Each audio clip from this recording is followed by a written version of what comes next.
Welcome to the student home YouTube channel. दोस्तों, हम लोगों ने पिछली वीडियो में महाकुंभ तक पढ़ा था, तो आगे हम लोग आंध्र प्रदेश में अनुसूचित जातियों के उपवर्गीकरण को मंजूरी से लेकर के आगे शुरुआत करेंगे अपना वीडियो।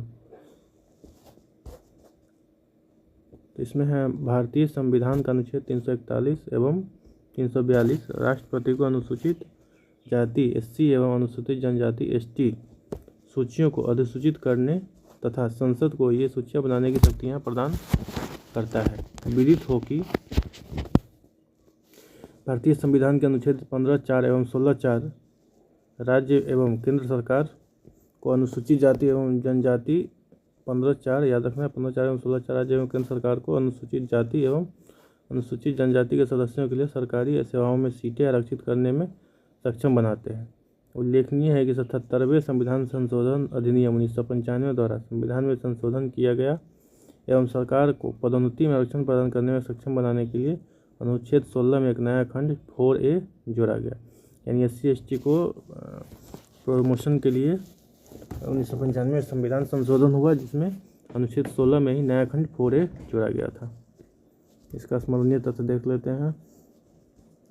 मार्च 2025 में आंध्र प्रदेश के मुख्यमंत्री N. चंद्रबाबू नायडू की अध्यक्षता में मंत्रिमंडल ने राज्य में अनुसूचित जातियों के उपवर्गीकरण से संबंधित सिफारिश को स्वीकृति प्रदान की थी। इसी आयोग की सिफारिश को आंध्र प्रदेश विधानसभा ने मार्च 2024 में संस्तुति प्रदान की थी। उल्लेखनीय है कि आंध्र प्रदेश सरकार ने उपवर्गीकरण पर सेवानिवृत्त IAS अधिकारी राजीव रंजन मिश्रा की अध्यक्षता वाले एक सदस्यीय आयोग का गठन किया था। इसके पश्चात अप्रैल 2025 में आंध्र प्रदेश कैबिनेट ने उपवर्गीकरण से संबंधित अध्यादेश को स्वीकृति प्रदान की है। क्या होता है उपवर्गीकरण, देख लेते हैं। सामान्य अर्थ में उपवर्गीकरण किसी श्रेणी को छोटी या अधिक विशिष्ट उपश्रेणियों में विभाजित करने की प्रक्रिया है। अनुसूचित जाति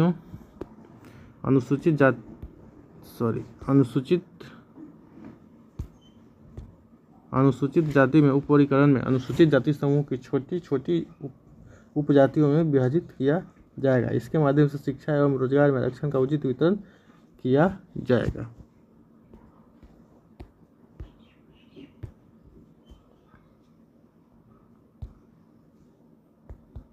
यहाँ अगला टॉपिक है हमारा पट्टेदा अंचू साड़ी को GI टैग। भौगोलिक संकेतक जियोग्राफिकल इंडिकेशन किसी वस्तु का वह संकेत है जो उसे एक खास भौगोलिक क्षेत्र से जोड़ता है, जहां उस वस्तु की विशिष्ट गुणवत्ता, ख्याति या अन्य विशेषताएं मुख्यतः उसके मूल स्थान के कारण होती है। अंतर्राष्ट्रीय स्तर पर GI को बौद्धिक संपदा के एक रूप में मान्यता प्राप्त है। पेरिस कन्वेंशन 1883 के अनुच्छेद 1(2) में औद्योगिक संपदा के अंतर्गत उत्पत्ति के संकेत या भौगोलिक नाम भी शामिल है तथा अनुच्छेद 10 में ऐसे मिथ्या स्रोत संकेतों के विरुद्ध कार्रवाई का प्रावधान है जो भारत, जो विश्व व्यापार संगठन WTO का सदस्य है, ने भौगोलिक संकेतक पंजीकरण संरक्षण अधिनियम 1999, geographical indication of goods registration and protection act 1999 अधिनियमित किया, जो 15 सितंबर 2003 से प्रभाव में आया।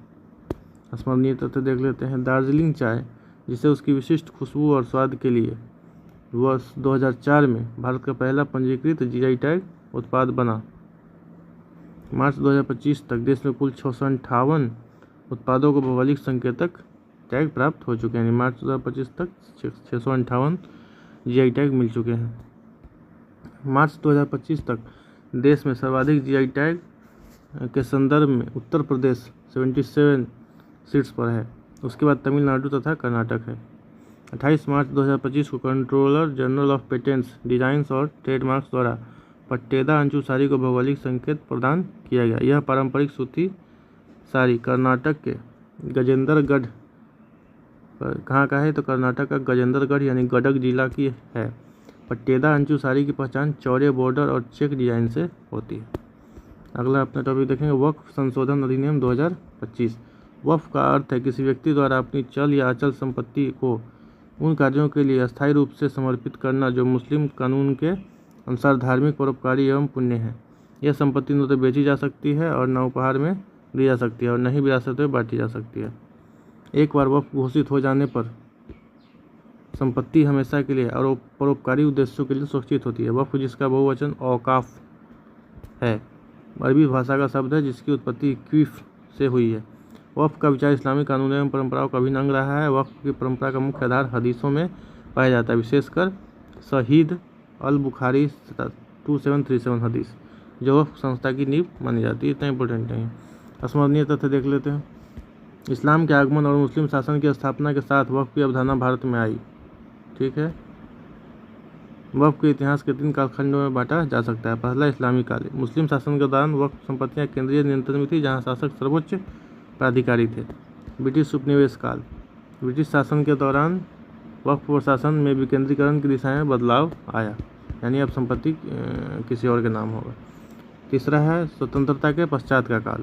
1954 में पहला वक्फ अधिनियम पारित हुआ, जिसके बाद 1959, 1964, 1969 में संशोधन किए गए। 1984 में एक सीमित वक्फ संशोधन अधिनियम पारित किया गया। 1995 में एक व्यापक वक्फ अधिनियम पारित हुआ और 2013 में इस अधिनियम में एक संशोधन पारित किया गया और फिर से 2024 में आया है। सबसे नवीनतम जो है 2024 का विधेयक है, और ये कौन सा है? 109वां है, याद रखना है। दोनों सदनों से पारित होकर राष्ट्रपति की अनुशंसा प्राप्त कर वक्फ संशोधन अधिनियम 2025 बन गया है। वक्फ संशोधन अधिनियम 2025 3 अप्रैल 2025 को लगभग 12 घंटे की बहस के बाद लोकसभा में पारित हुआ, जिसमें 228 सदस्यों ने समर्थन किया और 232 ने विरोध किया। 4 अप्रैल 2025 को राज्यसभा में लगभग 12 घंटे की चर्चा के पश्चात विधेयक को 128 मतों के समर्थन और 95 मतों के विरोध के साथ स्वीकृति मिली। 5 अप्रैल 2025 को राष्ट्रपति द्रौपदी मुर्मू ने इस विधेयक को अपनी स्वीकृति प्रदान की, जिससे यह अधिनियम बना। कब बना? 5 अप्रैल 2025 को। 8 अप्रैल 2025 को केंद्रीय अल्पसंख्यक कार्य मंत्रालय द्वारा अधिसूचना जारी कर इस अधिनियम को प्रभावी किया गया। मुख्य संशोधन क्या हुआ इसमें? तो अधिनियम की धारा 1 में संशोधन करके वक्फ शब्द को बदलकर एकीकृत वक्फ प्रबंधन, सशक्तिकरण, दक्षता और विकास, united Waqf management empowerment, efficiency and development कर दिया गया है। धारा 2 में जुड़े नए प्रावधान के अनुसार वक्फ जैसे उद्देश्य के लिए स्थापित ट्रस्ट पर यह अधिनियम लागू नहीं होगा, चाहे किसी भी न्यायालय का आदेश या डिक्री का निर्णय क्यों न हो। धारा 3 परिभाषाओं में नए शब्द जोड़े गए हैं। आगा खानी वक्फ, बोहरा वक्फ, कलेक्टर, सरकारी संगठन, सरकारी संपत्ति, पोर्टल एवं डाटाबेस।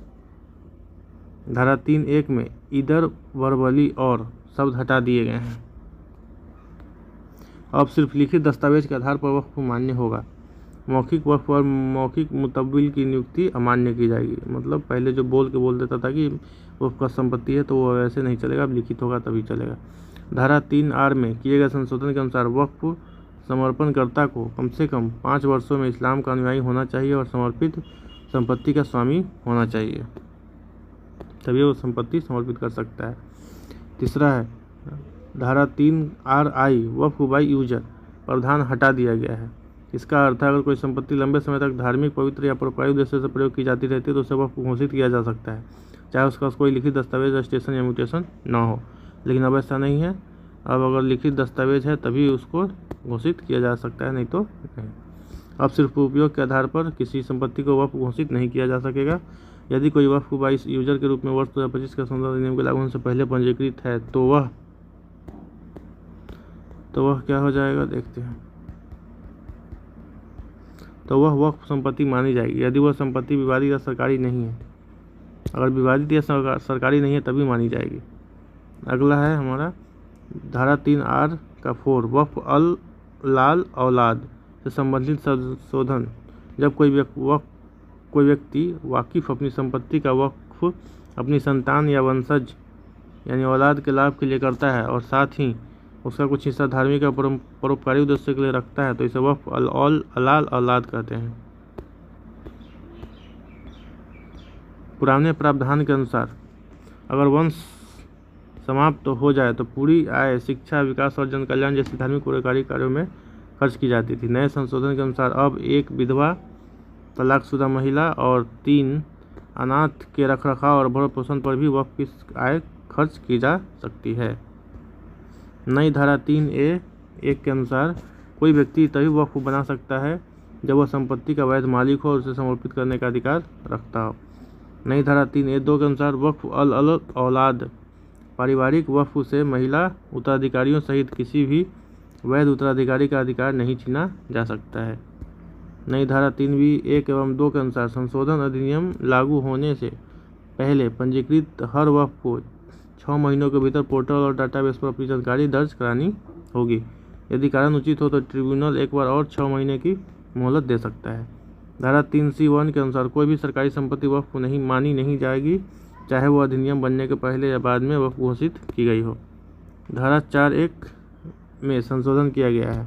पहले की व्यवस्था के अनुसार वक्फ संपत्तियों के संरक्षण हेतु सर्वे कमिश्नर या सेटलमेंट कमिश्नर की नियुक्ति होती थी। यह अधिकारी राज्य में संरक्षण का विशेषज्ञ होता था।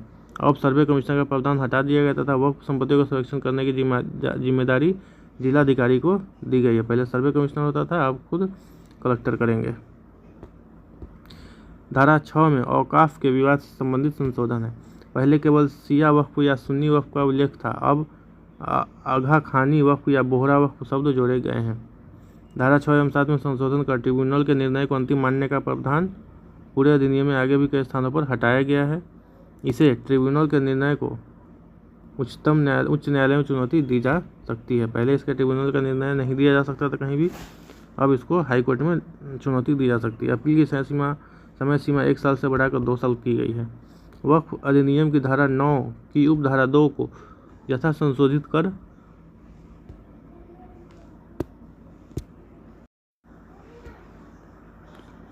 कर केंद्रीय वक्फ परिषद के गठन का निम्नानुसार प्रावधान किया गया है। अध्यक्ष वक्फ मामलों के लिए केंद्र सरकार के मंत्री पदेन अध्यक्ष होंगे। कुल 3 संसद सदस्य होंगे, जिनके 2 लोकसभा से और 1 राज्यसभा से होगा। 3 सदस्य होंगे, कितना होंगे? 3 संसद सदस्य, 2 लोकसभा और 1 राज्यसभा से। मुस्लिम समुदाय से नियुक्त सदस्य केंद्र सरकार द्वारा ही होगा। 3 व्यक्ति जो देशव्यापी मुस्लिम संगठनों का प्रतिनिधित्व करते हों, 3 वक्फ बोर्डों के अध्यक्ष बारी बारी से, 1 मुतवल्ली जिसकी वक्फ संपत्ति की सकल वार्षिक आय 5 लाख या उससे अधिक हो। मुस्लिम कानून के 3 प्रमुख विद्वान, ये लोग सभी सदस्य होंगे। अगला है डी, 2 व्यक्ति जो सुप्रीम कोर्ट या हाई कोर्ट के पूर्व न्यायाधीश रहे हों, 1 प्रसिद्ध वकील जो राष्ट्रीय स्तर पर प्रतिष्ठित हों, 4 विशेषज्ञ व्यक्ति जो निम्नलिखित क्षेत्रों में से एक हों: प्रशासन या प्रबंधन, वित्तीय प्रबंधन, इंजीनियरिंग या वास्तुकला और चिकित्सा। वक्फ मामलों से जुड़े केंद्रीय मंत्रालय या विभाग का 1 अधिकारी जो संयुक्त सचिव या अतिरिक्त सचिव स्तर का होगा। ये लोग पदेन सदस्य होंगे। विशेष प्रावधान, उपर्युक्त बिंदु के तहत नियुक्त किए गए सदस्यों में 2 सदस्य महिलाएं होंगी। उपर्युक्त उपधारा में 2 सदस्य गैर मुस्लिम भी होंगे। धारा 14 में संशोधन कर राज्य और राष्ट्रीय राजधानी क्षेत्र दिल्ली बोर्ड का गठन किया गया है। अब राज्य और राष्ट्रीय राजधानी क्षेत्र दिल्ली के लिए जो वक्फ बोर्ड बनेगा उसमें अधिकतम 11 सदस्य होंगे, जिन्हें राज्य सरकार नामित करेगी। केंद्र या राज्य सरकार कोई मंत्री इस बोर्ड का नामित सदस्य नहीं बनाया जाएगा। केंद्र शासित प्रदेश की स्थिति में कम से कम 5 एवं अधिक से अधिक 7 सदस्य केंद्र सरकार द्वारा नामित होंगे। संशोधित धारा 17 के अनुसार अब वक्फ बोर्ड को प्रत्येक माह कम से कम 1 बार बैठक करनी अनिवार्य होगी। पहले की व्यवस्था में बैठकों की कोई सीमा तय नहीं थी, लेकिन अब महीना में 1 बार करना पड़ेगा। पहले धारा 20A जो वक्फ बोर्ड के अध्यक्ष नो कॉन्फिडेंस मोशन के माध्यम से हटाने की अनुमति देती थी, पूरी तरह हटा दी गई है।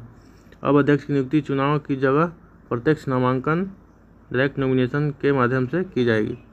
वक्फ एक्ट 1995 की धारा 23 के संशोधित स्वरूप में अब CEO पद के लिए किसी भी समुदाय के व्यक्ति को नियुक्त किया जा सकता है, सिर्फ मुस्लिम होना अनिवार्य नहीं है।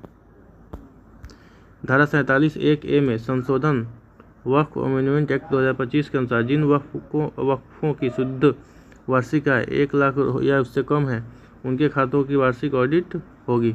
हालांकि ऐसे वक्फों में केवल 2% का चयनित ऑडिट किया जाएगा।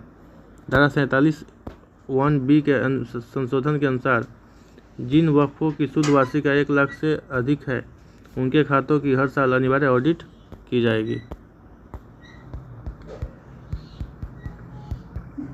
अब पहले की आय सीमा रुपये 50,000 से बढ़ाकर 1 लाख कर दी गई है। संशोधन वक्फ एमेंडमेंट एक्ट 2025 धारा 72(1) वक्फ की शुद्ध वार्षिक आय का जो पहले 7% वक्फ बोर्ड को अंशदान के रूप में देना होता था, अब 5% अंशदान देना होगा, लेकिन अधिकतम सीमा केंद्र सरकार के द्वारा निर्धारित की जा सकेगी। धारा 72(7) के संशोधन के द्वारा वक्फ बोर्ड का निर्णय अंतिम होगा शब्द हटा दिए गए हैं, जिससे मुतवल्ली को बोर्ड के निर्णय के खिलाफ अपील करने का अवसर मिलेगा। भारत में कुल 32 वक्फ बोर्ड हैं, जो 23 राज्यों तथा 7 केंद्र शासित प्रदेशों में कार्यरत है। टोटल कितना है? टोटल 32 वक्फ हैं, जो 23 राज्यों तथा 7 केंद्र शासित प्रदेशों में कार्यरत है। इनमें से उत्तर प्रदेश तथा बिहार में 2 वक्फ बोर्ड, उत्तर प्रदेश शिया केंद्र वक्फ बोर्ड, उत्तर प्रदेश सुन्नी केंद्रीय वक्फ बोर्ड, बिहार राज्य शिया वक्फ बोर्ड तथा बिहार राज्य सुन्नी वक्फ बोर्ड, दोनों में 2 हैं। ज्ञातव्य है कि Waqf assets management system of India के पोर्टल पर उपलब्ध अद्यतन आंकड़ों के अनुसार भारत में वक्फ बोर्डों के पास स्थित कुल संपत्तियों की संख्या 8,89,586, जिसमें से चल संपत्ति 16,716 तथा अचल संपत्ति 8,72,870 है। संपत्तियों की कुल चल तथा अचल संख्या के आधार पर सर्वाधिक संपत्तियां उत्तर प्रदेश सुन्नी केंद्रीय वक्फ बोर्ड 2,17,164 के पास है। इस सूची में दूसरे तथा तीसरे स्थान पर क्रमशः पश्चिम बंगाल वक्फ बोर्ड 80,809 तथा पंजाब वक्फ बोर्ड 75,965 है।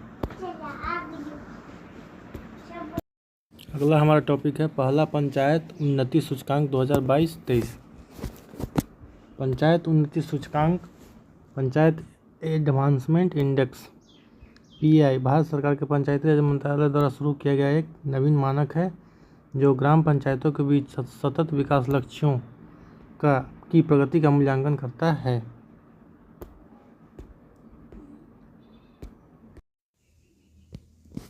वित्तीय वर्ष 2022-23 के लिए पहला उन्नति सूचकांक है, जिसमें देश भर की ग्राम पंचायतों के समग्र विकास, प्रदर्शन और प्रगति का आकलन 9 विषयों LSDG पर किए गए स्कोर के आधार पर किया गया है। स्मरणीय तथ्य देख लेते हैं। 9 अप्रैल 2025 को पंचायती राज मंत्रालय ने वित्त वर्ष 2022-23 के लिए पहला पंचायत उन्नति सूचकांक जारी किया। पहला कब किया? तो 9 अप्रैल 2025 को। यह बेसलाइन रिपोर्ट है, जो देश भर में 2,50,000 से अधिक ग्राम पंचायतों की प्रगति को मापने का एक परिवर्तनकारी उपकरण है। यह स्थानीयकृत विकास लक्ष्यों LSDG के 9 विषयों में पंचायतों के प्रदर्शन को दर्शाता है। ये 9 विषय निम्नलिखित है। पहला क्या है?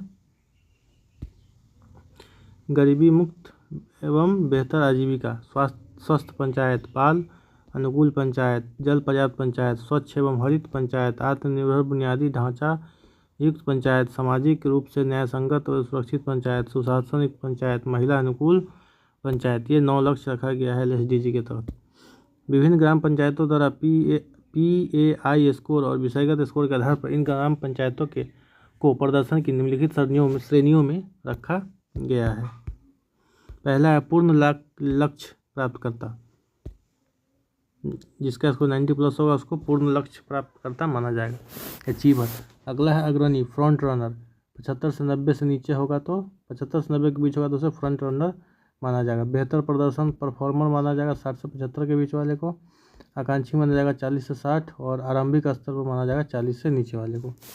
कोई भी पंचायत अचीवर श्रेणी 90 से 100 में स्थान नहीं बना पाई, यानी अभी तक भारत में कोई पंचायत नहीं है जो अचीवर का स्थान हासिल किया हो। गुजरात से सर्वाधिक 346 ग्राम पंचायतें अग्रणी फ्रंट रनर श्रेणी में रहीं, जिसके बाद तेलंगाना की 270 पंचायतें इस श्रेणी में रहीं। त्रिपुरा की 42 पंचायतें फ्रंट रनर की श्रेणी में दर्ज हुई। अधिक संख्या में बेहतर प्रदर्शन करने वाले परफॉर्मर राज्यों में शीर्ष स्थान गुजरात, महाराष्ट्र, तेलंगाना, मध्य प्रदेश और उत्तर प्रदेश शामिल है।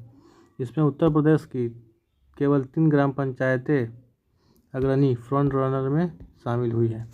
उत्तर प्रदेश में शीर्ष स्थान पर धनोहरी ग्राम पंचायत ब्लॉक बक्सी का तालाब लखनऊ है, जो 76.43 स्कोर के साथ अग्रणी फ्रंट रनर ग्राम पंचायत है। इसके अनुसार तेलंगाना का बर्नपुर ग्राम पंचायत बर्नपुर ग्राम पंचायत ब्लॉक पित्तलम जिला कामारेड्डी शीर्ष रैंक प्राप्त ग्राम पंचायत है। इसका PI स्कोर 84.09 है। ये भी फ्रंट रनर के श्रेणी में आता है। अगला हमारा टॉपिक है India justice report 2025। India justice report 2025 IJR 2025 देश में न्याय प्रदान करने की राज्य क्षमता पर केंद्रित एक राष्ट्रीय रैंकिंग रिपोर्ट है। यह अपनी तरह की इकलौती आवधिक रिपोर्ट है जो पुलिस, न्यायपालिका, कारागार और कानूनी सहायता जैसे न्याय व्यवस्था के स्तंभों की संरचनात्मक क्षमता को मापते हुए राज्यों की रैंकिंग करती है। इसका चौथा संस्करण अप्रैल 2025 में प्रकाशित हुआ। यह रिपोर्ट टाटा ट्रस्ट द्वारा centre for social justice, common cause, commonwealth human rights initiative CHRI, Daksh TISS Prayas तथा Vidhi centre for legal policy जैसे 6 प्रमुख सिविल सोसाइटी विचार संस्थानों के सहयोग से तैयार की जाती है। पहली बार यह रिपोर्ट वर्ष 2019 में प्रकाशित हुई थी। इसमें का स्मरणीय तथ्य देख लेते हैं। IJR 2025 4 मुख्य स्तंभों पुलिस, न्यायपालिका, जेल और कानूनी सहायता पर आधारित है। इसी पर मूल्यांकन करती है। IJR 2025 में 25 राज्यों को ही इसलिए शामिल किया गया क्योंकि इन्हीं के पास न्याय से जुड़ी सभी 4 स्तंभों के सुसंगत, पूर्ण और तुलनात्मक आंकड़े उपलब्ध थे। 25 राज्यों के पास ही सब आंकड़े थे, इसलिए 25 राज्यों को शामिल किया गया। 8 गैर रैंक किए गए केंद्र शासित प्रदेशों UTs और 3 राज्यों असम, मणिपुर, नागालैंड के आंकड़े भी रिपोर्ट में जानकारी हेतु प्रस्तुत किए गए, लेकिन उन्हें रैंकिंग में शामिल नहीं किया गया। बड़े राज्यों में कर्नाटक ने लगातार दूसरी बार पहला स्थान हासिल किया है। IJR 2025 में पुलिस, जेल, न्यायपालिका और कानूनी सहायता की समग्र रैंकिंग में कुल 18 राज्यों में शीर्ष 5 बड़े राज्य इस प्रकार हैं। सबसे पहला है कर्नाटक, दूसरा है आंध्र प्रदेश, दोनों साउथ का है। पहला है कर्नाटक, दूसरा है आंध्र प्रदेश, तीसरा है तेलंगाना, तो तेलंगाना, चौथा है केरल और पांचवा है तमिलनाडु। पांचों का पांचों साउथ का ही राज्य है। एक और फिर से देख लेते हैं, क्वेश्चन इंपॉर्टेंट हो सकता है। पहला राज्य कौन है, तो वो कर्नाटक पर है। फर्स्ट में कर्नाटक, सेकंड में है आंध्र प्रदेश, थर्ड में तेलंगाना, फोर्थ में केरल और फिफ्थ में तमिलनाडु। IJR 2025 में समग्र रैंकिंग में 7 छोटे राज्यों में शीर्ष 3 राज्य हैं। अब छोटे राज्यों को देखते हैं। छोटे राज्यों में सबसे शीर्ष पर है सिक्किम, उसके बाद हिमाचल प्रदेश, उसके बाद अरुणाचल प्रदेश। रिपोर्ट के अनुसार राष्ट्रीय स्तर पर पुलिस जनसंख्या अनुपात 1 लाख की आबादी पर 155 पुलिसकर्मियों से ऊपर नहीं जा सका, जो पुलिसकर्मियों की स्वीकृत संख्या 197 से काफ़ी कम है। राज्यों में ये आंकड़े अलग अलग हैं और इससे काफ़ी कम भी हैं। जैसे बिहार, जहाँ 1 लाख की आबादी पर केवल 81 पुलिसकर्मी हैं। राष्ट्रीय स्तर पर जेलों में क्षमता 18.5% अधिक कैदी बंद है। मतलब जितना क्षमता है उससे अधिक कैदी बंद। अगला हमारा टॉपिक है आपदा प्रबंधन संशोधन अधिनियम 2025। आपदा प्रबंधन 2005 भारत में आपदा प्रबंधन के लिए संस्थागत ढांचा प्रदान करता है।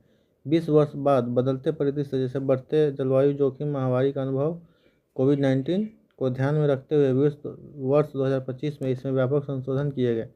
आपदा प्रबंधन संशोधन विधेयक 2025 the disaster management amendment bill 2025 1 अगस्त 2024 को लोकसभा में पेश किया गया, जिसे 12 दिसंबर 2024 को लोकसभा द्वारा तथा 25 मार्च 2025 को राज्यसभा द्वारा पारित किया गया। 29 मार्च 2025 को राष्ट्रपति की अनुमति के उपरांत इस विधेयक ने अधिनियम का रूप लिया। यह अधिनियम 9 अप्रैल 2025 से प्रभाव में आया। स्मरणीय तथ्य, संशोधन के बाद अब राष्ट्रीय आपदा प्रबंधन प्राधिकरण NDMA और राज्य आपदा प्रबंधन प्राधिकरण SDMA स्वयं अपने स्तर पर आपदा प्रबंधन योजनाएं तैयार करेंगे। पहले राष्ट्रीय कार्यकारी समिति NEC एवं राज्य कार्यकारी समिति SEC क्रमशः राष्ट्रीय व राज्य आपदा प्रबंधन योजनाएं तैयार करती थी, जिनकी मंजूरी NDMA या SDMA द्वारा दी जाती थी। पहले केंद्र सरकार अधिनियम के तहत नियम बनाती थी, NDMA को स्वयं नियम बनाने का अधिकार नहीं था। संशोधित कानून के अनुसार NDMA अब केंद्र सरकार के पूर्व अनुमति से अधिनियम के उद्देश्यों को पूरा करने हेतु आवश्यक विनियम बना सकता है। अधिनियम की धारा 2 में कई परिभाषाएं अद्यतन की गई हैं। आपदा प्रबंधन की परिभाषा में अब आपदा जोखिम न्यूनीकरण डिजास्टर रिस्क रिडक्शन को सम्मिलित किया गया है। कानून व्यवस्था की स्थिति को आपदा प्रबंधन अधिनियम के तहत आपदा नहीं माना जाएगा। राज्य सरकार को अधिकार दिया गया है कि अपने राज्य की राजधानी अथवा नगर निगम वाले बड़े शहरों के लिए अलग शहरी आपदा प्रबंधन प्राधिकरण गठित कर सकती हैं। यह अधिनियम राज्य सरकार को राज्य आपदा प्रतिक्रिया बल SDRF गठित करने का अधिकार देता है। यह अधिनियम मौजूदा निकायों जैसे राष्ट्रीय संकट प्रबंधन समिति NCMC और उच्च स्तरीय समिति HLC को वैधानिक दर्जा प्रदान करता है। अगला है हमारा टॉपिक अप्रवास विदेशियों विषयक अधिनियम 2025। आप्रवास और विदेशियों विषयक विधेयक 2025 the immigration and foreigners bill 2025 11 मार्च 2025 को लोकसभा में पेश किया गया, जिसे 27 मार्च 2025 को लोकसभा द्वारा तथा 2 अप्रैल 2025 को राज्यसभा द्वारा पारित किया गया। 4 अप्रैल 2025 को राष्ट्रपति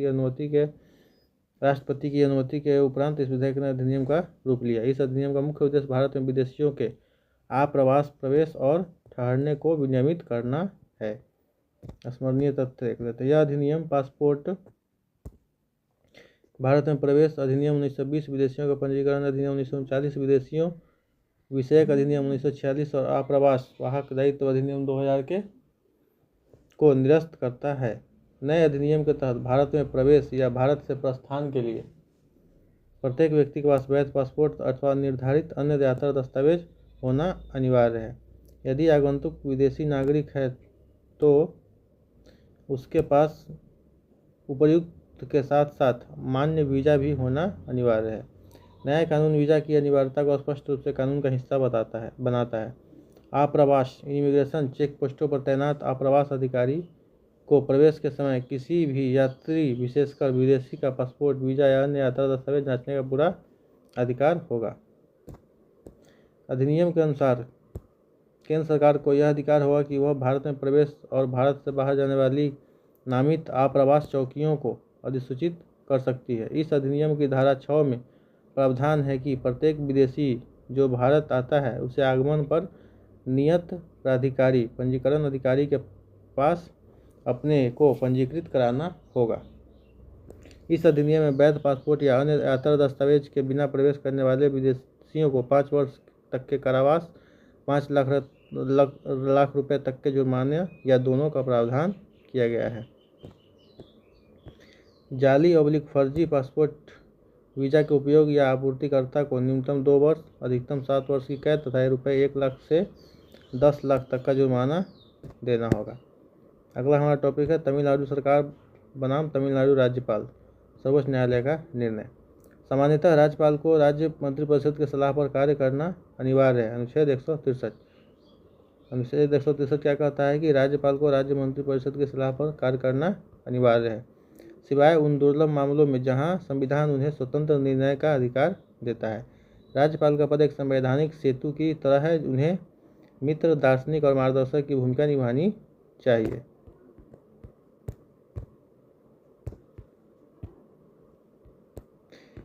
न कि राजनीतिक गतिरोध का कारण बनना चाहिए। तमिलनाडु में ऐसा ही एक बात तब गहराया जब राज्यपाल RN रवि ने राज्य विधानसभा द्वारा पारित कई महत्वपूर्ण विधेयकों को स्वीकृति देने से तो इनकार कर दिया या उनको लंबे समय तक लंबित रखा। राज्य की द्रविड़ मुनेत्र कड़गम DMK सरकार ने आरोप लगाया कि राज्यपाल ने जानबूझकर संवैधानिक प्रावधानों की अवहेलना की और निर्वाचित विधायिका के निर्णय को अनिश्चित काल तक रोके रखने का प्रयास किया। अंततः तमिलनाडु सरकार बनाम तमिलनाडु के राज्यपाल एवं अन्य मामले में यह विवाद सर्वोच्च न्यायालय तक पहुंचा, जहां 8 अप्रैल 2025 को सुप्रीम कोर्ट ने ऐतिहासिक निर्णय देते हुए राज्यपाल के कदम को असंवैधानिक ठहराया और विधेयकों के संबंध में राज्यपाल की अधिकार सीमा को स्पष्ट किया। स्मरणीय तथ्य मुख्य तिथियां क्या है तो जनवरी 2020 से अप्रैल 2023 के बीच तमिलनाडु विधानसभा ने 12 विधेयक पारित करके राज्यपाल को भेजे। ये विधेयक 13 जनवरी 2020 से 28 अप्रैल 2023 के बीच राज्यपाल को प्रेषित हुए, लेकिन उन पर कोई निर्णायक कार्रवाई नहीं हुई। इनमें से कई विश्वविद्यालयों के कुलपति कुलपति नियुक्ति संबंधी राज्यपाल के अधिकार से संबंधित है। 18 नवंबर 2021 को वर्तमान राज्यपाल ने कार्यभार संभाला, लेकिन अक्टूबर 2023 तक किसी विधेयक पर कोई निर्णय नहीं लिया। 31 अक्टूबर 2023 को राज्यपाल RN रवि की निष्क्रियता से असंतुष्ट होकर तमिलनाडु सरकार ने सर्वोच्च न्यायालय में रिट याचिका दायर की। 10 नवंबर 2023 को सर्वोच्च न्यायालय ने प्रतिवेदियों यथा गृह मंत्रालय, महान्यायवादी या उनकी अनुपस्थिति में सॉलिसिटर जनरल को नोटिस भेजा।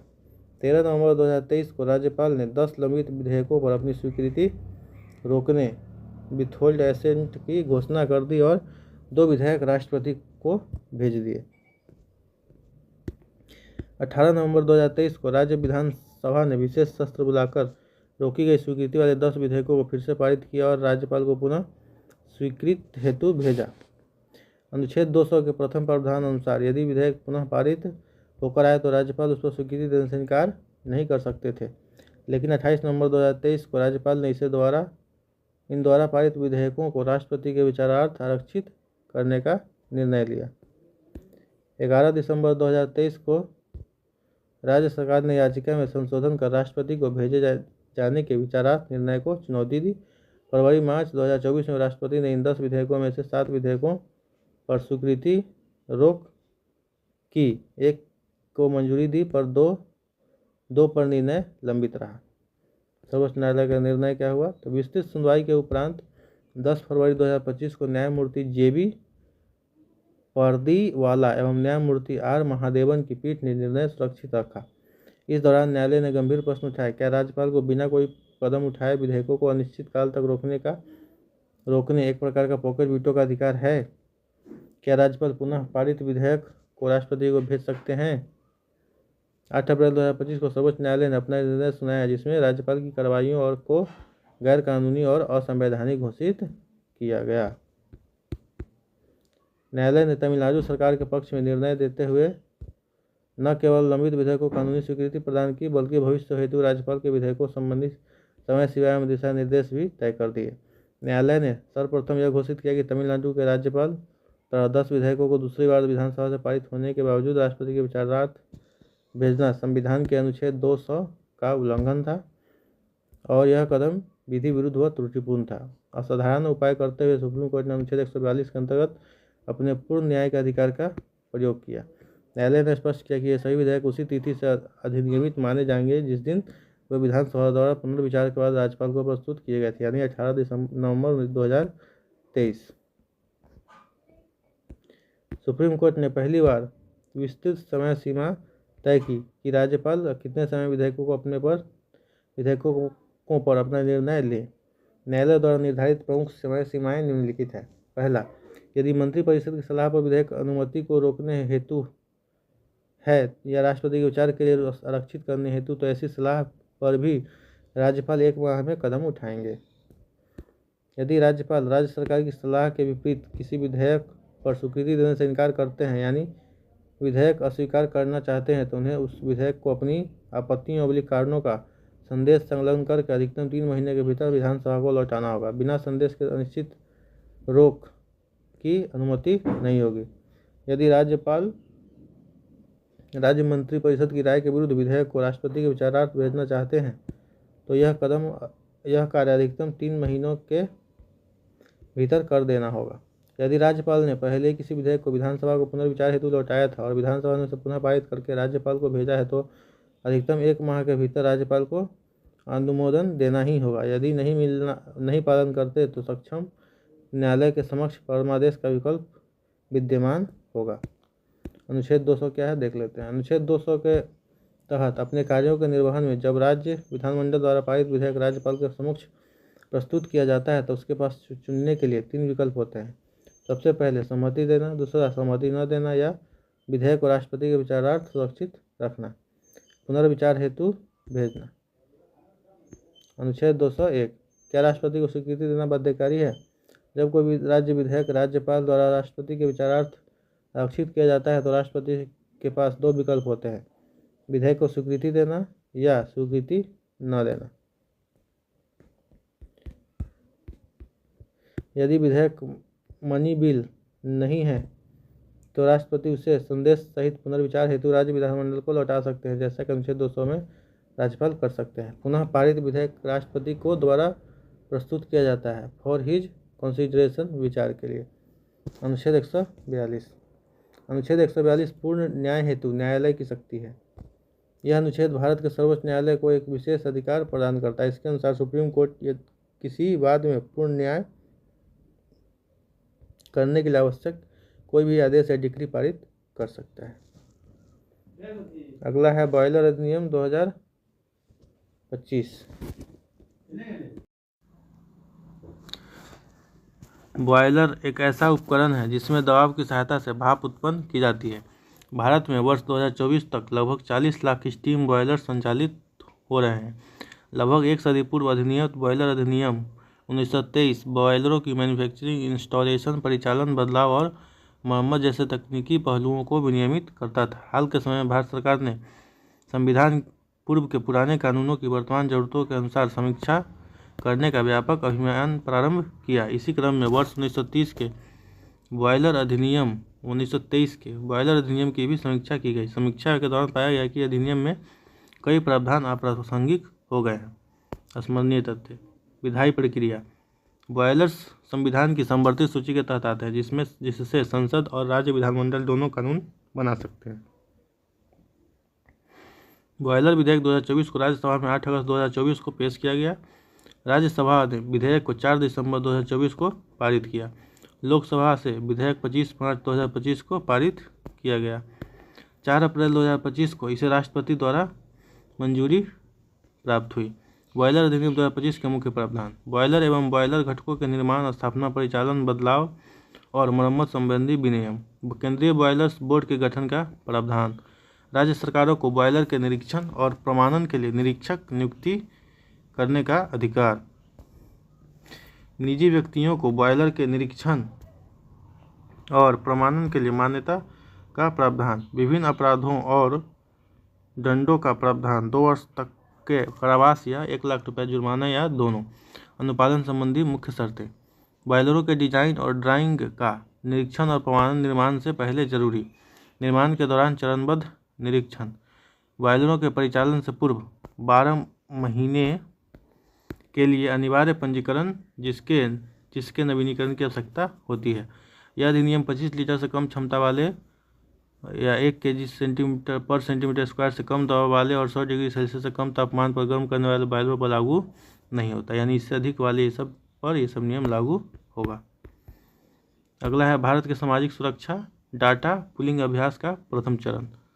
अंतर्राष्ट्रीय श्रम संगठन ILO की अद्यतन विश्व सामाजिक सुरक्षा report 2024-26 world social protection report 2024-26 के अनुसार भारत का सामाजिक सुरक्षा कवरेज जो वर्ष 2021 में 24.4% था, दोगुना होकर वर्ष 2024 में 48.8% हो गया। 21 में कितना था? 24.4 और दोगुना होकर 24 में हो गया 48.8, जो कल्याणकारी पहुंच में उल्लेखनीय विस्तार को दर्शाता है। स्मरणीय तथ्य। 19 मार्च 2025 को श्रम एवं रोजगार मंत्रालय भारत सरकार द्वारा सामाजिक सुरक्षा कवरेज का व्यापक मूल्यांकन करने हेतु भारत के सामाजिक सुरक्षा डाटा पूलिंग अभ्यास के प्रथम चरण की शुरुआत की गई। इस पहल का उद्देश्य भारत के कल्याण परिदृश्य की अधिक समग्र तस्वीर के लिए कई योजनाओं से डाटा को समेकित करना है। क्योंकि ILO की अद्यतन रिपोर्ट में भारत के सामाजिक सुरक्षा कवरेज को 48.8% बताया गया, जो भारत सरकार के अनुसार सही तथ्य नहीं है। पहले चरण में 10 राज्य उत्तर प्रदेश, राजस्थान, महाराष्ट्र, मध्य प्रदेश, तमिलनाडु, उड़ीसा, आंध्र प्रदेश, तेलंगाना, कर्नाटक और गुजरात के केंद्रीय स्तर पर डाटा समेकन के लिए चुना गया है। श्रम और रोजगार मंत्रालय भारत सरकार के अनुसार लगभग 92 करोड़ लोग, जो कुल जनसंख्या का 65% है, केंद्र सरकार की योजनाओं के माध्यम से किसी न किसी रूप में सामाजिक सुरक्षा के दायरे में आते हैं, चाहे वह नकद सहायता हो या वस्तु के रूप में। आयुष्मान भारत 26 मार्च 2025 तक प्रधानमंत्री जन आरोग्य योजना ABPMJAY के तहत 39.94 करोड़ आयुष्मान कार्ड जारी किए जा चुके हैं, जो प्रति परिवार 5 लाख रुपए तक का मुफ्त स्वास्थ्य कवरेज प्रदान करते हैं। प्रधानमंत्री गरीब कल्याण अन्न योजना PMGKAY कोविड-19 महामारी के कारण उत्पन्न आर्थिक कठिनाइयों को दूर करने के लिए शुरू की गई यह योजना कमजोर आबादी को मुफ्त खाद्यान्न प्रदान करती है। दिसंबर 2024 तक 80.67 करोड़ लोग मुफ्त खाद्यान्न प्राप्त कर रहे हैं, जो 81.35 करोड़ लाभार्थियों के लक्षित कवरेज के करीब है। ई श्रम पोर्टल असंगठित श्रमिकों का राष्ट्रीय डाटाबेस बनाने के लिए 26 अगस्त 2021 को शुरू की गई यह पहल श्रमिकों की बढ़ी हुई सामाजिक सुरक्षा के लिए एक सार्वभौमिक खाता संख्या यूएन प्रदान करती है। अटल पेंशन योजना APY 9 मई 2015 को शुरू की गई। APY का उद्देश्य विशेष रूप से गरीबों, वंचितों और असंगठित क्षेत्र के श्रमिकों के लिए सार्वभौमिक सामाजिक सुरक्षा प्रदान करना है। गरीबी घटाना। पिछले दशक में विभिन्न सामाजिक सुरक्षा उपायों के कारण 24.8 करोड़ लोग बहुआयामी गरीबी से बाहर निकले हैं, जो सरकार के हस्तक्षेपों का व्यापक प्रभाव को दर्शाता है। अगला टॉपिक है राष्ट्रीय राजधानी क्षेत्र विधानसभा चुनाव 2025। राष्ट्रीय राजधानी क्षेत्र दिल्ली की 7वीं विधानसभा का कार्यकाल 24 फरवरी 2020 से 23 फरवरी 2025 तक था। इसी अवधि के अंदर नई सरकार का गठन होना था। इस परिप्रेक्ष्य में 7 जनवरी 2025 को भारत निर्वाचन आयोग ने प्रेस वक्तव्य के माध्यम से नई विधानसभा के गठन के निर्वाचन के लिए कार्यक्रम की घोषणा की। स्मरणीय तथ्य। राष्ट्रीय राजधानी क्षेत्र दिल्ली में विधानसभा क्षेत्रों की कुल संख्या 70 है।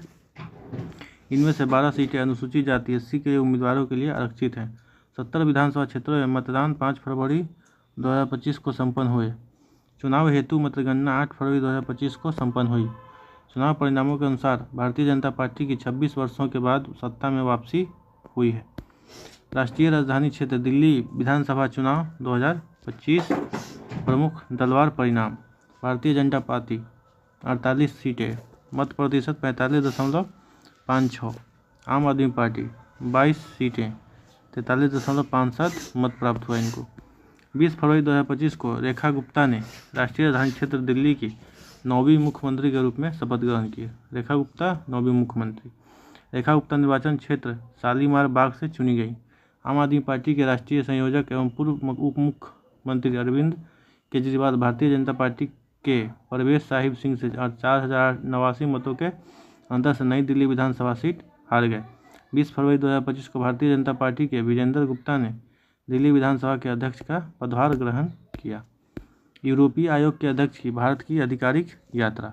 भारत यूरोपीय संघ के द्विपक्षीय संबंध 1960 के दशक की शुरुआत से ही हैं, जब भारतवर्ष 1962 में यूरोपीय आर्थिक समुदाय के साथ राजनयिक संबंध स्थापित करने वाले पहले देशों में से एक था। वर्ष 2004 में हेग, नीदरलैंड्स में आयोजित 5वें भारतीय यूरोपीय संघ शिखर सम्मेलन के दौरान संबंधों को रणनीतिक साझेदारी में उन्नत किया गया।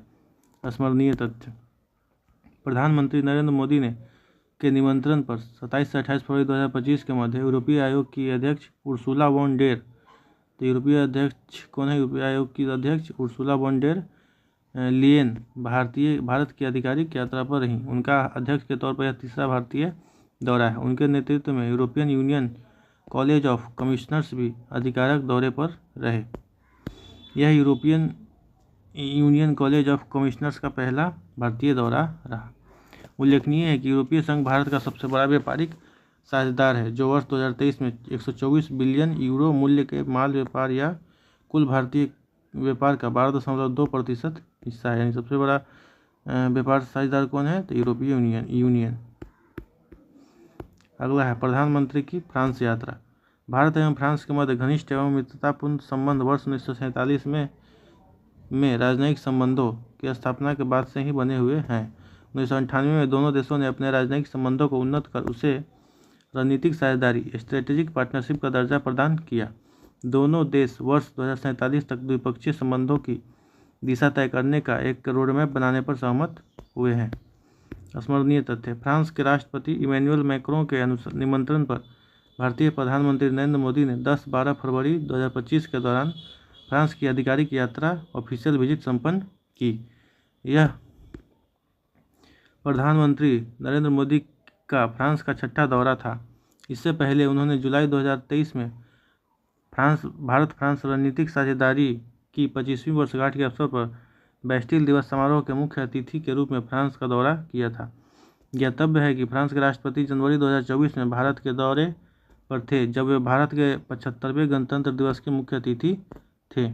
प्रधानमंत्री नरेंद्र मोदी ने इस यात्रा के दौरान फ्रांस के राष्ट्रपति के साथ पेरिस में आयोजित AI एक्शन शिखर सम्मेलन की सह अध्यक्षता की। इस अवसर पर प्रधानमंत्री ने घोषणा की कि भारत अगले AI एक्शन शिखर सम्मेलन की मेजबानी करेगा। इस यात्रा के दौरान दोनों नेताओं ने मार्सिले में संयुक्त रूप से भारतीय महावाणिज्य दूतावास का उद्घाटन किया था। कहाँ पे? मार्सिले में। दोनों नेताओं ने 2026 में नई दिल्ली में भारत फ्रांस नवाचार वर्ष के उद्घोषणा की। इस अवसर पर संयुक्त अरब अमीरात और भारत के निमंत्रण पर फ्रांस में मैंग्रोव अलायंस फॉर क्लाइमेट में शामिल होने का निर्णय लिया।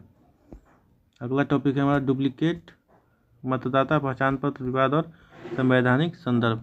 27 फरवरी 2025 को पश्चिम बंगाल के मुख्यमंत्री ममता बनर्जी ने आरोप लगाया कि विभिन्न राज्यों में मतदाता पहचान पत्रों के डुप्लीकेट नंबर प्राप्त हो रहे हैं।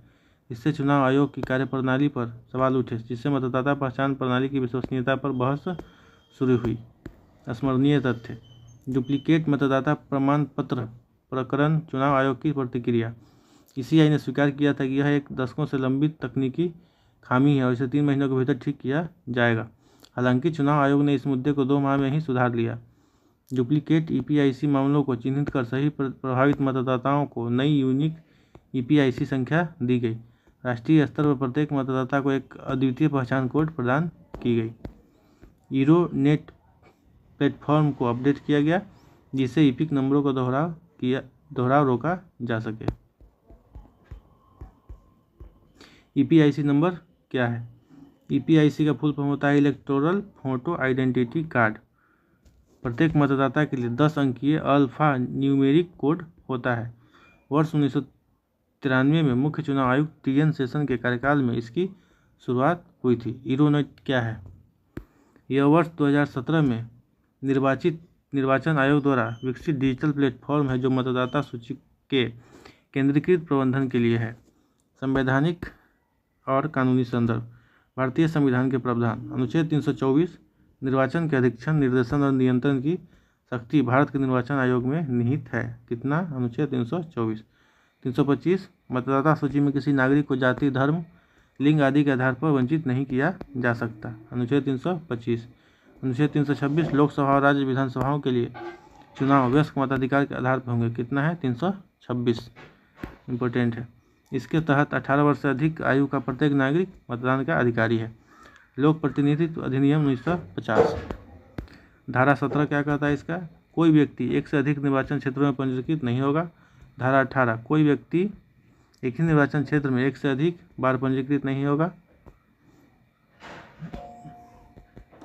लोक प्रतिनिधित्व अधिनियम 1951।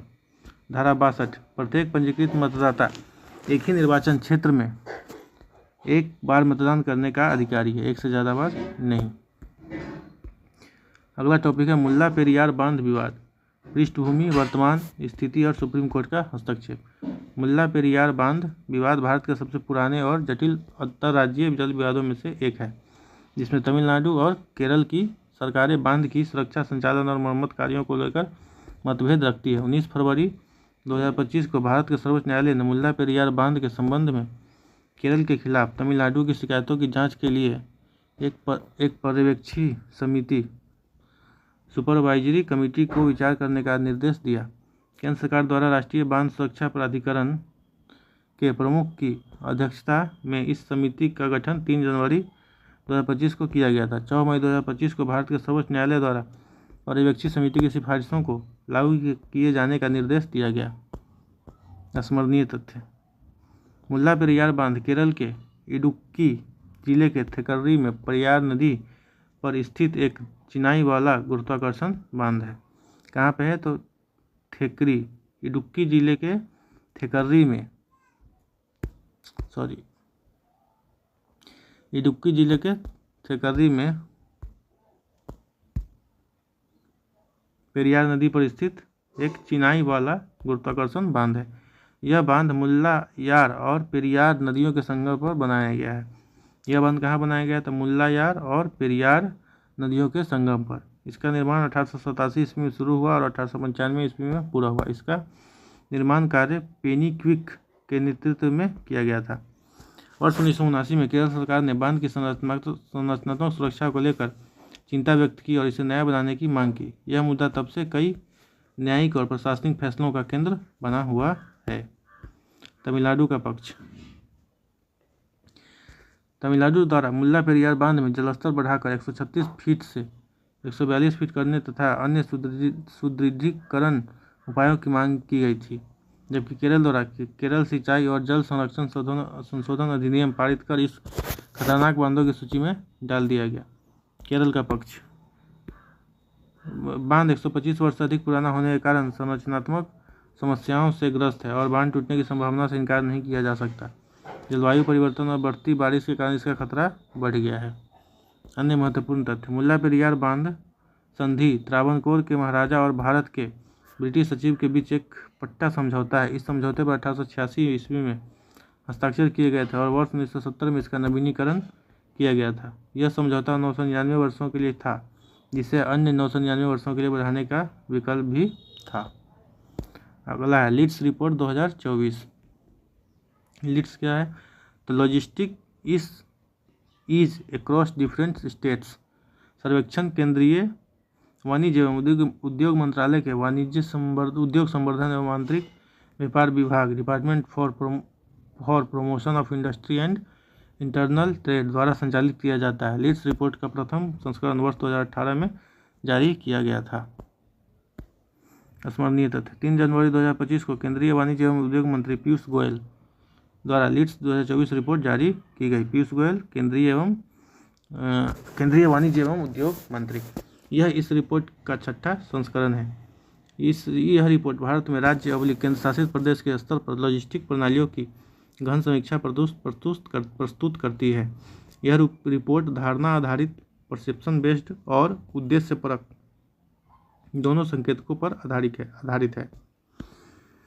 इस रिपोर्ट में 17 धारणा आधारित संकेतकों को 4 प्रमुख स्तंभों पिलर्स के अंतर्गत वर्गीकृत किया गया है। ज्ञातव्य है कि 2024 में सस्टेनेबिलिटी एंड इक्विटी लॉजिस्टिक को चौथे स्तंभ के रूप में पहली बार शामिल किया गया है।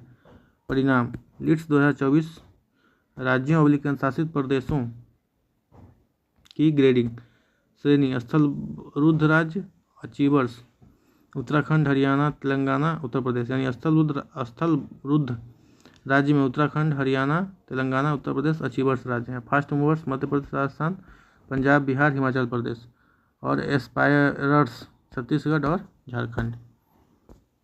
तटीय राज्य में महाराष्ट्र, उड़ीसा, गुजरात, कर्नाटक, तमिलनाडु, ये हो गए अचीवर्स राज्य। गोवा, आंध्र प्रदेश, ये हो गया फास्ट मूवर्स और पश्चिम बंगाल को केरल हो गया एस्पायर्स।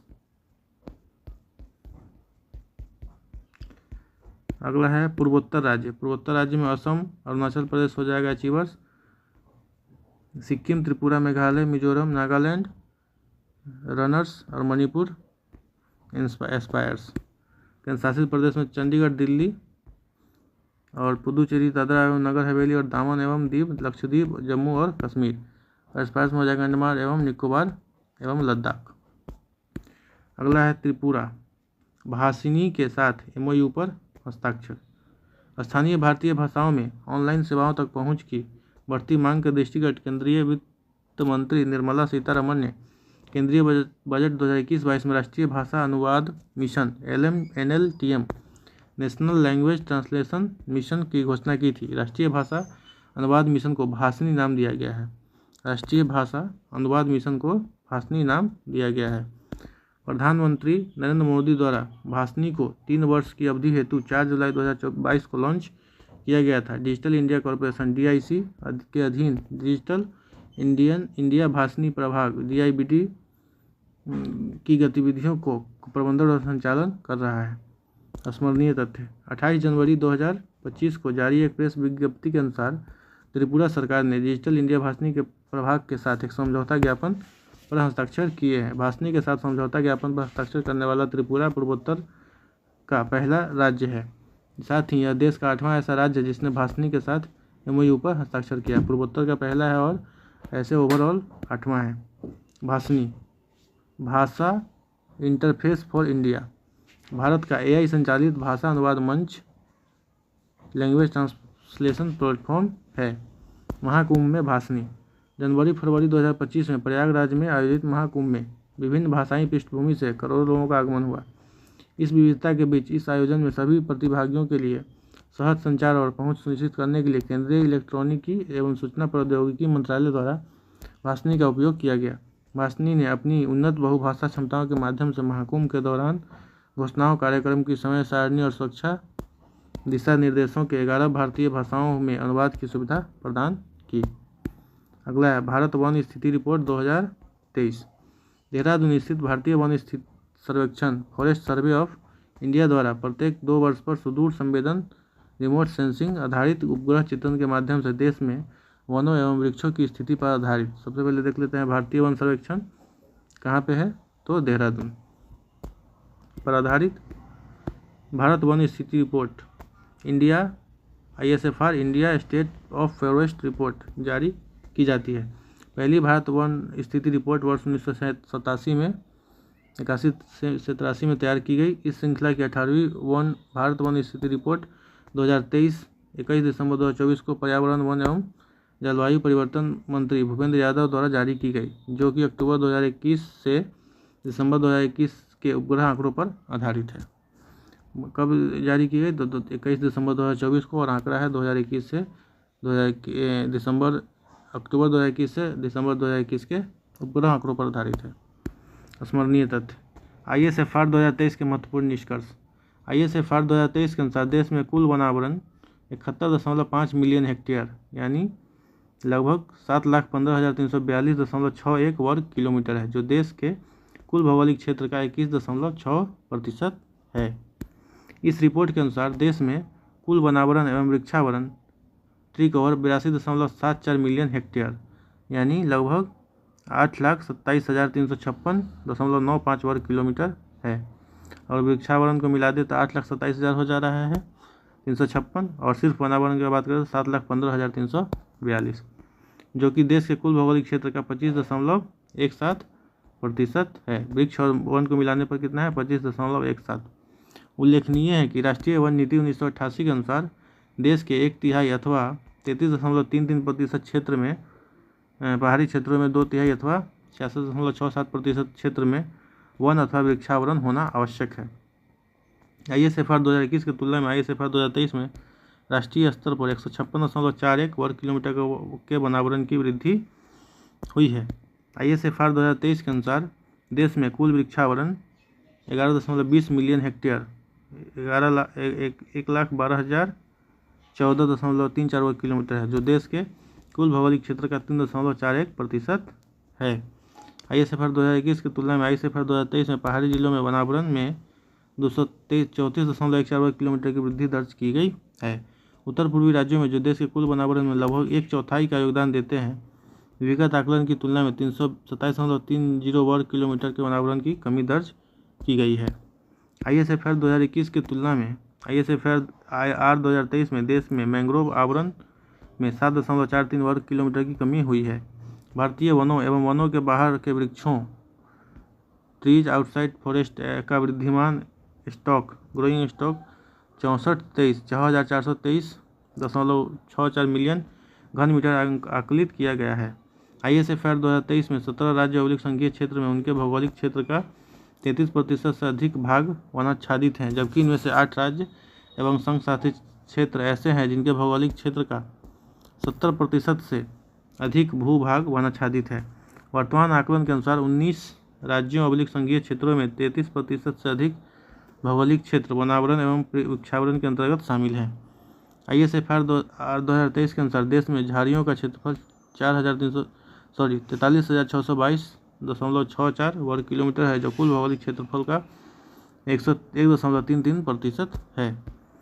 ISFR 2023 के अनुसार देश के पहाड़ी जिलों में कुल वनावरण 2,83,713 वर्ग किलोमीटर ISFR 2021 के संशोधित आकलन की तुलना में 234.14 वर्ग किलोमीटर अधिक है, जो कि इन जिलों के भौगोलिक क्षेत्रफल का 40.26% है। उत्तर पूर्वी राज्यों में वनावरण देश के पूर्वोत्तर भाग के 8 राज्यों नामता, अरुणाचल प्रदेश, असम, मणिपुर, मेघालय, मिजोरम, नागालैंड, सिक्किम एवं त्रिपुरा में देश के कुल भौगोलिक क्षेत्र का मात्र 7.98% भूभाग है, जबकि इनमें देश के कुल वनावरण का लगभग 1/4 भाग स्थित है।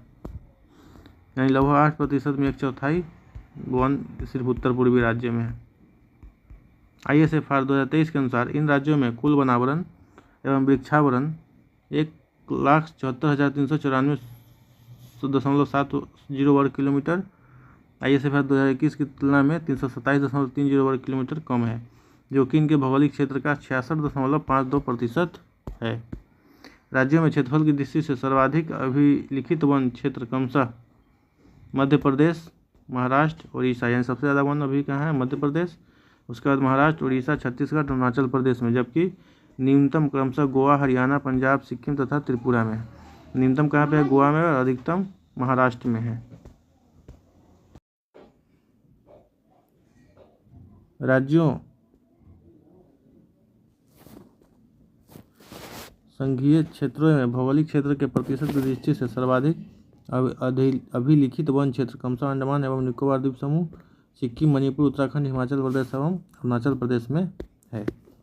ISFR 2021 की तुलना में ISFR 2023 के वनावरण में सर्वाधिक वृद्धि वाला शीर्ष 5 राज्य।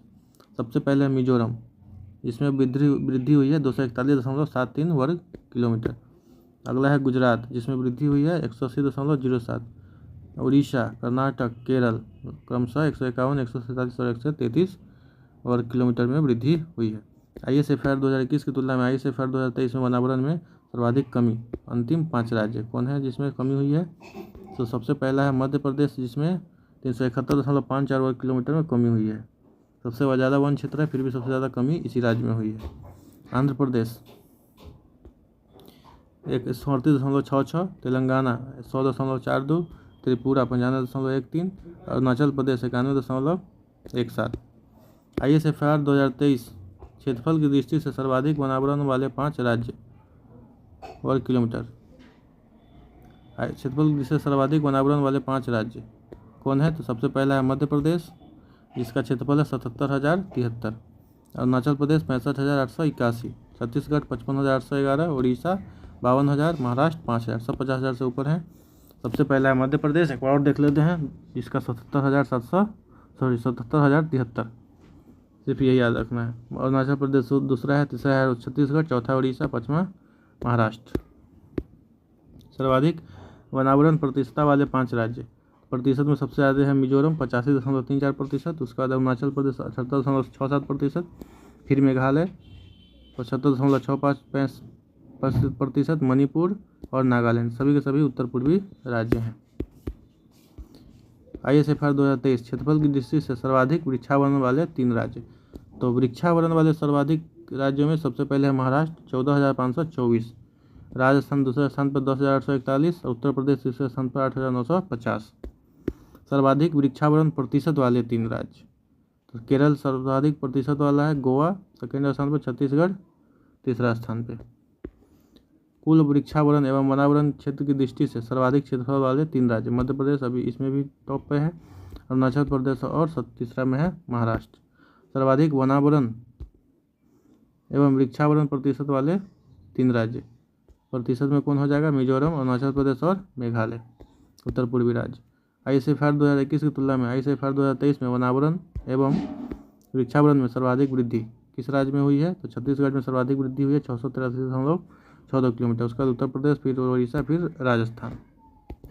ISFR 2023 के अनुसार भारत में मैंग्रोव आवरण देश के 12 तटीय राज्यों संघीय क्षेत्रों के 4,991.68 वर्ग किलोमीटर ISFR 2021 की तुलना में 7.43 वर्ग किलोमीटर कम क्षेत्र में फैला हुआ है, जो कि देश के कुल भौगोलिक क्षेत्रफल का 0.15% है, 1% भी नहीं है।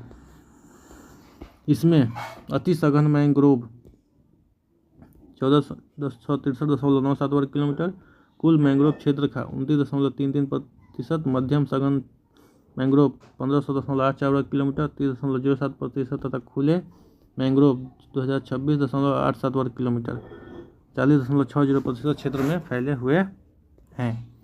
भारत में सर्वाधिक मैंग्रोव आच्छादित 4 राज्य संघीय क्षेत्र क्रमशः पश्चिम बंगाल, सबसे ज़्यादा मैंग्रोव पश्चिम बंगाल, फिर गुजरात, उसके बाद अंडमान एवं निकोबार तथा आंध्र प्रदेश जबकि 4 सर्वाधिक मैंग्रोव आच्छादित जिले दक्षिण 24 परगना पश्चिम बंगाल, कच्छ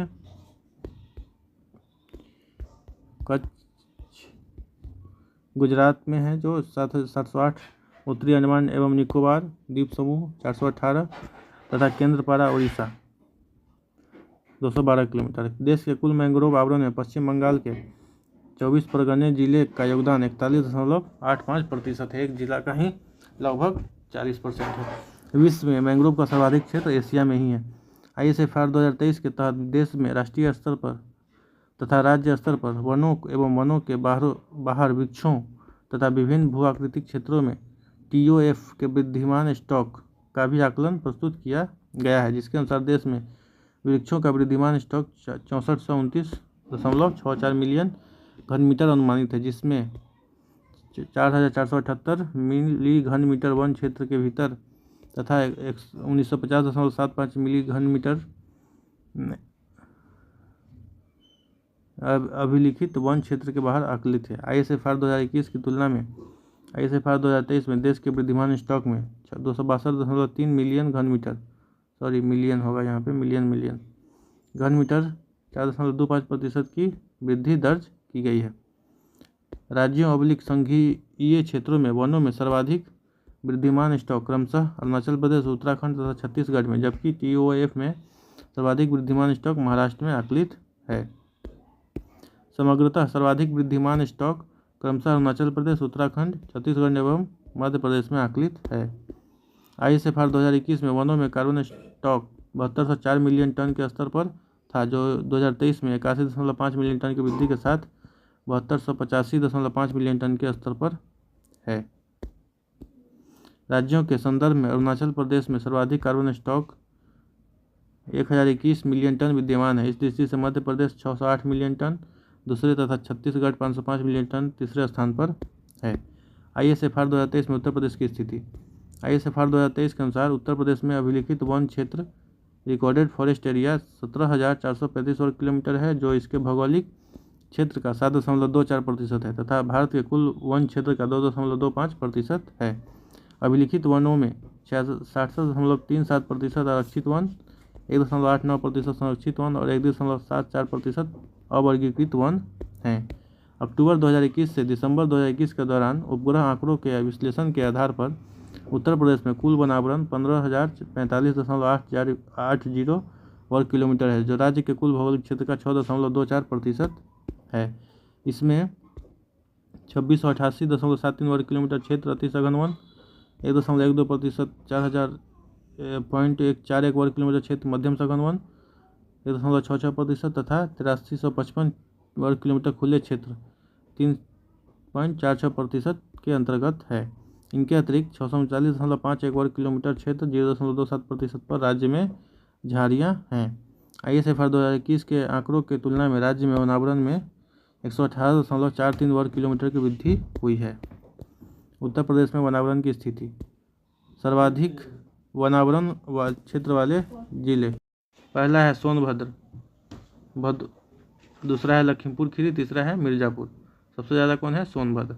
न्यूनतम वनावरण में पहला है भदोही, दूसरा है मऊ, तीसरा है संभल। सर्वाधिक वनावरण प्रतिशत वाले जिला, प्रतिशत में भी है सोनभद्र, चंदौली और श्रावस्ती। दूसरा है चंदौली, तीसरा है श्रावस्ती। न्यूनतम में है संभल, भदोही और मैनपुरी। उत्तर प्रदेश में कुल वृक्षावरण 8,950.92 वर्ग किलोमीटर है, जो राज्य के कुल भौगोलिक क्षेत्र का 3.72% है। इस प्रकार राज्य में कुल वनावरण एवं वृक्षावरण 23,996.72 वर्ग किलोमीटर है, जो कि राज्य के कुल भौगोलिक क्षेत्र का 9.96% है। वीडियो बहुत लंबा हो गया है, तो अब हम लोग आगे नेक्स्ट पार्ट में देखेंगे।